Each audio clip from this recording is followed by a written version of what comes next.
সে দুরন্ত ছিল খুব, খেলা করত মুক্ত ক্রীড়াঙ্গনে। ভূতেদের সাথে ছুটে বেড়াতো অষ্টপ্রহর, স্রোতে গা ভাসিয়ে করত না স্নান। গাছ থেকে লাফিয়ে পড়তো জলে, শান্তি ভঙ্গ করত সবার। তার আঙুল তোলার অবাধ সাহস ছিল প্রশ্ন করার। সমাজে তার দরকার ছিল খুব। একটা সুটকেসে কিছু দুঃখ ভরে এখন রওনা দিয়েছে সে। পাকদণ্ডী পথ বেয়ে অনেক ওপরে উঠে যেতে যেতে হয়তো তার দুঃখগুলো এবার গলতে থাকবে। হিমালয়ের চূড়াতে এক চিলতে রোদ পড়লে যেমন গলতে থাকে বরফ।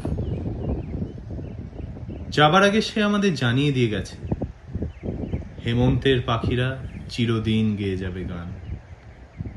দমকা বাতাস আসবে হঠাৎ করে, হাট করে খুলে দেবে পাল্লা কপাট। জানিয়ে গেছে, নির্মল হাসি প্রাইস ট্যাগ বিহীন ও অপরাজিত। দেখিয়ে দিয়েছে, ছাদ থেকে পড়ে গেলেও অক্ষত ও ঋজু থাকে শিরদাঁড়া।